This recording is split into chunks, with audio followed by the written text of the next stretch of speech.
you guys. Welcome, everyone.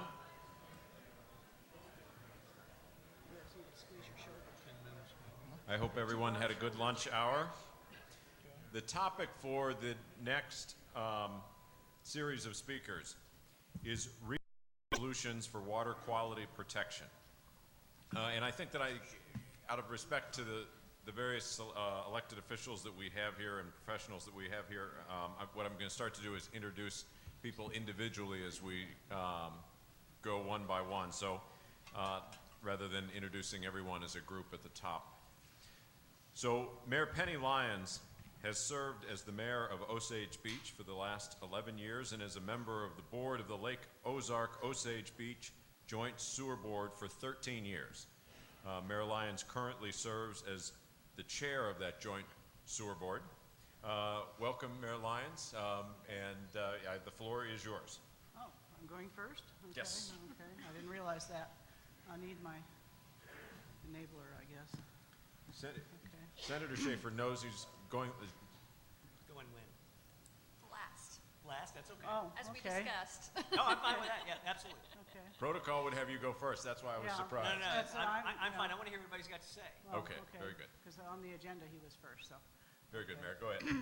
let me get okay. First of all, I'd like to thank the Attorney General's office and everybody for having us here and meeting at the lake area. We do appreciate it. My presentation will be on the joint sewer treatment plant, and let me make sure I can do this now. Okay. The joint sewer treatment plant is located in Miller County. It's downstream from Bagnell Dam, about 2,500 feet from the Osage River, and it's on a 45-acre site. This is a map of the area. On top is the Osage River and the bridge. On the left is the Highway 54. And where it says WWTP, that's the joint sewer treatment plant. Well, I don't want to laser it there. This is a close-up of the facilities. We have the pre-treatment with the oxidation ditches. We have the office and lab site. We have the clarifiers down below. And we have the ultraviolet system, and we have sludge containment.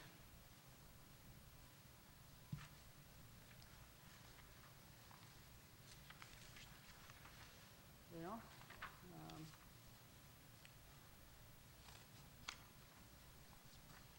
I'm sorry, I have a wrong map here. Anyway, yeah, you could if you want to, sure.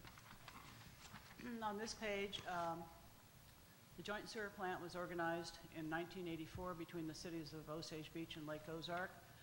We have elected officers and we have monthly meetings. We try to take December off if we can. Each city pays a percentage of what the flow they use, and the fees cover 100% of the expenses, equipment, and the debt service.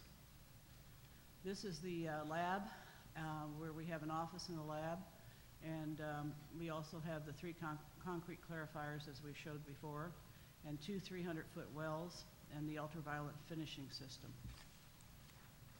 This is a picture of the oxidation ditch. We are qualified to do 3 million gallons per day. We process approximately 2 million gallons a day per sewage, and our peak season is June through August. Our average annual flow in 2008 was over 560 million gallons. 2010, our budget expenditure was about 612, and in 1988, the budget expenditure was only 220,000. So we've tripled our budget expenditures. This is the lab, and we hire Alliance Resource. We go out for bid, and we hire a company to help us run the plant, and they contract for it and manage it, the day-to-day operations and maintenance. They sample and do analysis and send all that in to the DNR for the monthly report, and the effluent is monitored daily, and we usually have a man on site down at the plant daily. And for the record, Alliance has been an exemplary contract employer down there. The reason I'm showing this is the two smaller clarifiers are about 55 feet in diameter, and the larger one is 86 feet. We put the 86-foot diameter in place a few years back for the cost of almost $500,000. They help settle the waste out before it goes into further treatment. This is something that I really haven't seen. I knew it was there, but have never seen it in all the time I've been there. There's kind of an underground building, and we have the two 300-foot wells. One is for potable water for the office and lab, and the other well is for non-potable for fire protection and cooling for the pump and the equipment in the system. A few years ago, the DNR suggested that we change from chlorination systems to ultraviolet systems, and we looked at that for about a year and studied the availability of the ultraviolet system and visited other plants. The ultraviolet will disinfect and inactivate foreign pathogens and viruses, and it has less problems than the chlorination system because they were concerned about chlorination and terrorists having availability of the chlorine. And so we changed to the ultraviolet system. It's very effective. It's also kind of fragile. Vibration tends to shut it off if we're not careful, and we've had that happen. We replaced it in 2009, and our replacement cost was $552,000 at that time.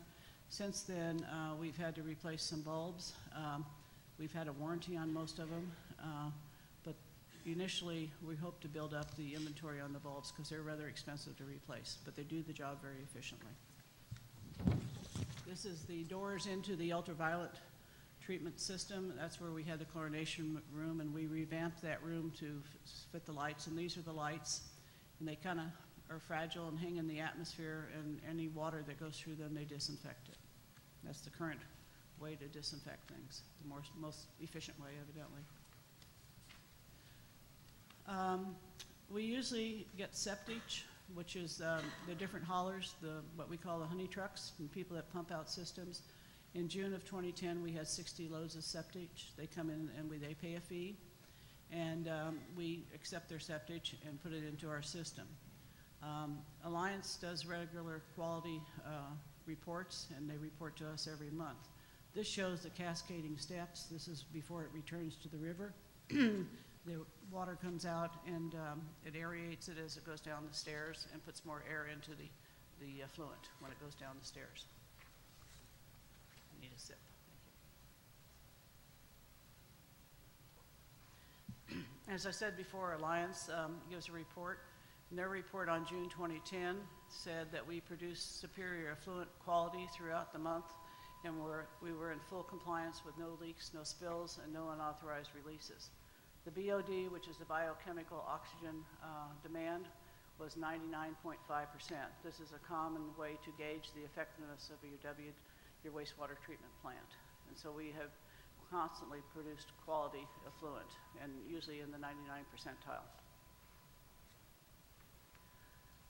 As far as customers, as I said, we serve both Lake Ozark and Osage Beach. We serve over 800 businesses. We have over 7,000 residents between the two cities. In 2007, the cities of Lake Ozark and Osage Beach, the businesses and residents contributed over $26 million in state sales tax alone. The cities are equal in membership, but we contribute differently because Osage Beach does about 84% of the flow, and Lake Ozark averages around 16%. It does vary at times. Lake Ozark has 7.8 square miles, and we have 10.1, so we service about 18 square miles of the lake area. Lake Ozark starts on Highway W and goes a little bit into Horseshoe Bend, just on the edge of Horseshoe Bend in the Business Highway 54 area. The City of Osage Beach serves this building as we're sitting in, and the Tantera Estates next door. We have sewer for them, and we've done that for 26 years. We had a contract, we just renewed the contract last year after 25 years. There was a renewal term. And we serve all the way down KK, down 54. We also do parts of Highway 42 and the Highway D area where our second force mains go. This is a map, and we put them up somewhere. Don't see them now. Anyway, excuse me, we brought two maps. The pink is the Lake Ozark area. The yellow is Osage Beach, and the little bit of yellow to the left over there, that's Tantera. which is outside the city, and that's Turkey Bend, the white in between. And the circle area up there is where the wastewater treatment plant is located. For expansion and growth, the joint sewer plant, of course, encourages growth in the area. We have looked, as the City of Osage Beach, for expansion on KK, and the projected cost to expand KK, which is already has Tantera, and we already have some lines out here, is probably about $21 million, around $11,000 per household. And we would be using our existing wastewater treatment plant and the existing lines in some of the areas, so the cost would be a little different than if you had to start up a new treatment plant. And we would project to put on about 1,900 new customers. The new treatment plant, if you were to do one at today's cost, we estimate about 25 to 30 million to have a treatment plant comparable to what we have now.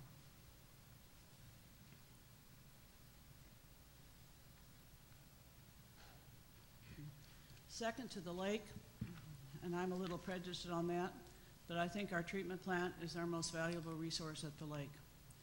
We've had no breaches or spills in 26 years, and until I did homework on this a few years back, I had no idea about that. We actually give tours for the DNR. We're a pristine facility, and we're proud of it. We've worked together for 26 years, the two cities have, through many ups and downs and through much growth. And we've managed to take care of business and do it in a good, clean, safe way. And we do that to help provide a clean and safe area for recreation in the area. And we would hope that other organizations do mirror our practices. We've done it. We think it can be done elsewhere around the lake area also. It's going to cost a lot more now because we've had a 26-year head start. But we would encourage that, and we would encourage any help that we can contribute to any of the other facilities. Mayor Lyons, I know Yes, sir. these division is a little bit difficult to do and multiplication sometimes, but we were trying to find out earlier with a question, do you have any idea yourself then about how many more outside of the city's households could be added on to the system as it now exists? How much capacity does the... Well, it would depend on the individual capacity. Sure. If you're talking. Let's just talk about, to make it simple, let's talk about single-family homes. I mean, Well, we were looking at 1,900 here on KK, and we could absorb that, is my understanding. We have a peak of 3 million to provide for. We do average 2 million. Sometimes we go over the 2 million, depending on what the quality of the effluent is also, because we have good, clean input. As long as we don't have a CAFO or something like that coming on, we were able to handle it. We have the possibility to expand, and we're discussing that now.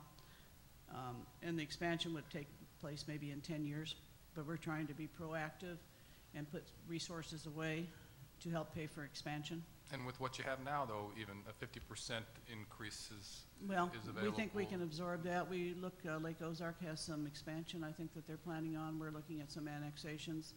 I can assure you we won't do it unless we can take care of business. Sure. And we will. We also have a couple what we call holding areas that we can pump, depending on how high the effluent gets in the summer. We can hold some of the effluent overnight or during the night and pump when it's not as busy. We've done 2 of those, and they've both cost us around $1 million each. We've made that investment. One's on KK and one's halfway through 54, because we understood sometimes we have a huge population down here and we can't process it all at the same time. Thank you. Okay. We encourage environmentally responsible new development in the lake area, and we take it very serious, our obligation to operate in an efficient, responsible, and professional manner for the benefits of the visitors and the lake environment. Mayor Yes? Lyons, if I could interrupt, what are some of the challenges in managing a joint sewer board like this? You've been on the board for 13 years. Could you kind of give some examples or elaborate? The biggest challenge is to find a qualified operator and have a good contract. We've had this company for a while. They've managed to take care of some things that we weren't aware of and do it in a proactive way. The other is to provide a budget, a good budget, and we replace As we go along, we repair and replace as we do in the city of Osage Beach. We're fortunate enough to be able to do that. So nothing gets too old